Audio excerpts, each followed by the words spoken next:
নমস্কার, আপনারা দেখছেন সোনারপুর বার্তা। এই মুহূর্তে আমরা চলে এসেছি একদম Sonarpur Ghatakpukur bus stand, SDC bus স্ট্যান্ডের সংলগ্নে, যেখানে আমরা সোনারপুর আচার্য প্রফুল্লচন্দ্র রায় হকার্স ব্যবসায়ী কল্যাণ সমিতির তরফ থেকে যে রক্তদান শিবির এবং বস্ত্র বিতরণ প্রোগ্রামে, এবং এখানে আমরা জেনে নেব কিভাবে ওনারা এই প্রোগ্রামটাকে আয়োজিত করেছেন এবং সবার মুখ দিয়ে আমরা বিস্তারিত সোনারপুর বার্তার পর্দায় তুলে ধরব আপনাদের কাছে।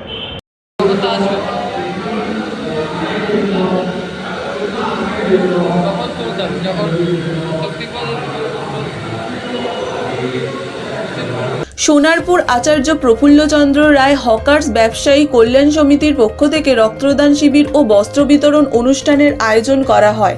উক্ত অনুষ্ঠানে উপস্থিত ছিলেন ডায়মন্ড হারবার যাদবপুর সাংগঠনিক জেলার আইএনটিসিউসি সভাপতি শক্তিপদ মণ্ডল, রাজপুর সোনারপুর পৌরসভা 12 নম্বর ওয়ার্ডের পৌরপিতা প্রণবেশ মণ্ডল, 11 নম্বর ওয়ার্ডের পৌরপিতা কৃষ্ণপদ মণ্ডল, 12 নম্বর ওয়ার্ড প্রেসিডেন্ট পরেশচন্দ্র সরকার, উক্ত ইউনিয়নের সেক্রেটারি বাপন সরকার সহ একাধিক বিশিষ্ট ব্যক্তিবর্গ। এদিন সকাল থেকে স্বাস্থ্য পরীক্ষা ও রক্ত নেওয়ার কাজ শুরু হয়। এদিনের এই অনুষ্ঠানে উপস্থিত হয়ে শক্তিপদ মণ্ডল জানান, উৎসবে এসে আপনার কেমন অনুভূতি একটু যদি জানান।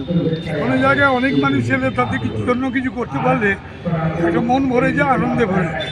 আমাদের সরকারের নাম কমাটি মানুষের সরকার। সকাল থেকে সন্ধ্যে যেমন জলের মাছে ঢেঙে তুললে মরে যায়, আমাদের কাছে মানুষের প্রতি সারাদিন বিচার করে। এইসব অনুষ্ঠানের মধ্যে দিয়ে মানুষকে কাছে পাওয়া, তাদের ভালোবাসা, তাদের আশীর্বাদ, এগুলো আমাদের কোথায় বঞ্চিত হয়, আমাদের পাথেও তৈরি হয়, আমরা গর্বিত বোধ করি।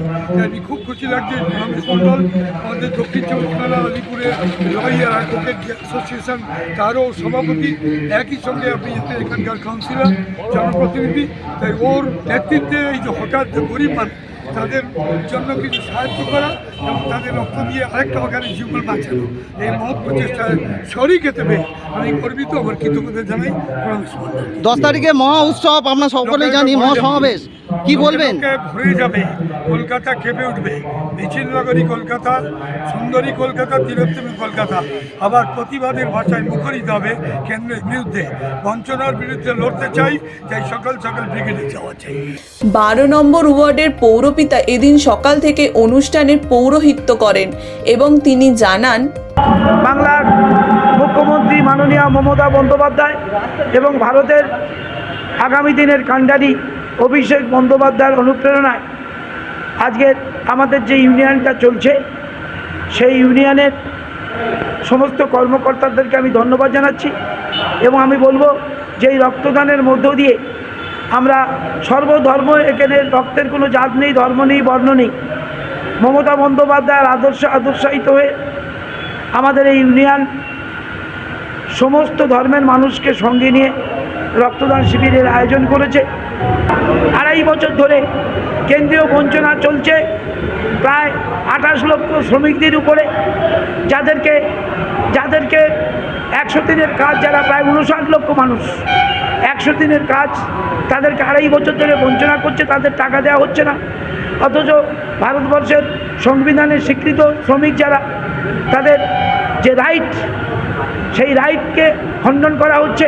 কাজ করলে তাদের টাকা দিতে হবে, অথচ শ্রমিকদেরকে বিভিন্নভাবে ভাতে মারা হচ্ছে।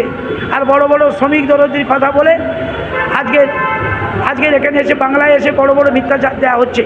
5,59,000 কোটি টাকা আমাদের বাংলা থেকে নিয়ে যাচ্ছে, অথচ বাংলার ভাগে বাংলার কৃষকরা বঞ্চিত হচ্ছে, বাংলার শ্রমিকরা বঞ্চিত হচ্ছে। কৃষক আন্দোলন চলছে ভারতবর্ষের বুকে, তারাও বঞ্চিত হচ্ছে। আজকে শ্রমিকরা বঞ্চিত হচ্ছে।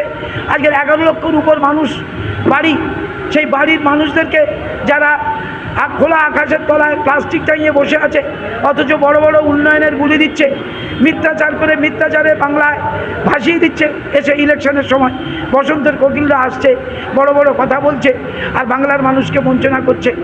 এই ইউনিয়নের পাশের ওয়ার্ড 11 নম্বর ওয়ার্ডের পৌরপিতা কৃষ্ণ মণ্ডল উপস্থিত হয়ে জানান, রক্তদান শিবির মানে একটা মানবিক উদ্যোগ, মানুষের পাশে দাঁড়ানোর উদ্যোগ। আচার্য প্রফুল্ল সংঘ যে হকার্স ইউনিয়ন আছে তাদের উদ্যোগে আজকে রক্তদান শিবির হচ্ছে। অত্যন্ত ভালো উদ্যোগ। এরা ফুটপাতে ব্যবসা করেন, দিনান্তে সামান্য পয়সায় এদের রোজগার হয়, সেই পয়সা বাঁচিয়ে এরা মানুষের কল্যাণের জন্য রক্তদান শিবির করেছেন। এটা একটা বড় পাওনা, আমাদের বড় উদ্যোগ। এদিন পরেশ সরকার এই মহতি অনুষ্ঠানকে সাধুবাদ জানিয়ে বলেন, এই আচার্য প্রফুল্লনগর হকার উন্নয়ন কমিটির যে উদ্যোগ, এই উদ্যোগকে সাধুবাদ না জানিয়ে পারা যাচ্ছে না। তার কারণ হচ্ছে এরা খুব অল্প দিনের জন্যে ওই করোনার পর থেকে একটা হেফাজতের অবস্থায় ছিল। খুব অল্প দিনের মধ্যে এদের নেতৃত্বে এদের দায়িত্ব দেওয়া হয়েছে, আমরা সবাই দেখে দায়িত্ব দিয়েছি। তা আমাদের ও যে উদ্যোগটা নিয়েছে সত্যি প্রশংসাযোগ্য। বাপন সরকার এবং অন্যান্য সব নেতৃবৃন্দ যারা আছেন আমাদের হকার ইউনিয়নে, প্রত্যেককে আমি আমার অন্তঃস্থল থেকে ধন্যবাদ জানাচ্ছি। যার উদ্যোগে এই সমগ্র অনুষ্ঠানটি করা সম্ভব হয়েছে তিনি আর কেউ নন, এই ইউনিয়নের সেক্রেটারি বাপন সরকার বলেন, আজকে কতজন রক্ত দিতে পেরেছেন? এখনো পর্যন্ত মোটামুটি নেই করে 60-70 জন হয়েছে। তো আমরা এবছর প্রথম এই শিবিরটা করেছি, তো মোটামুটি সাফল্য আছে। কিরকম সাড়া পেয়েছেন? মোটামুটি ভালো, প্রথম বছর তো খারাপ পাইনি, 60 ক্রস করে গেছে। তো আগামী আরও কিছু আসছে, এখনো পর্যন্ত চলছে। এখনো মোটামুটি 3টে পর্যন্ত তো চলবে এই ক্যাম্প। তো আশা করছি 100 ক্রস করে যেতে পারে। এবার একটু কনফিউজের মধ্যে আছি, কারণ প্রথম বছর সবাই মিলে এগিয়ে এসে এই প্রোগ্রামটা করেছি। আমাদের পৌরপিতা 12 নম্বর ওয়ার্ডের উনি সঙ্গে ছিলেন বলে প্রোগ্রামটা আমাদের এখনও পর্যন্ত সাকসেসের পথে। তো বেশি কিছু বলবো না, চেষ্টা করব নেক্সট বছর যেন আরও কিছু আমরা করতে পারি।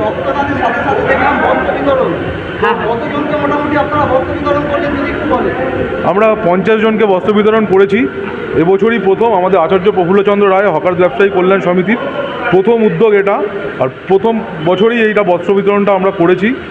উক্ত ইউনিয়নের এটি প্রথম বছরের রক্তদান শিবির।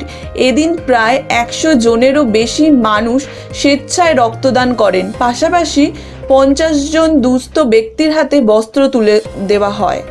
ক্যামেরায় মঙ্গলের সঙ্গে দেবাশিসের রিপোর্ট, সোনারপুর বার্তা।